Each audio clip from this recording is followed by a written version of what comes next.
Hey guys, it's time to confess. I'm going to show you how gross my grill is after the winter. Yucky, look, freaking cobwebs, are you kidding me? Nasty, nasty, leftover grease from last summer. Ugh, let's get this thing cleaned up.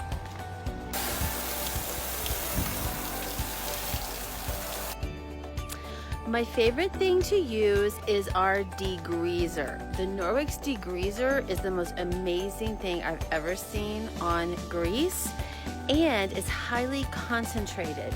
So you want to dilute it in one of these forever bottles that you can also get with Norwex. Now it's time to scrub.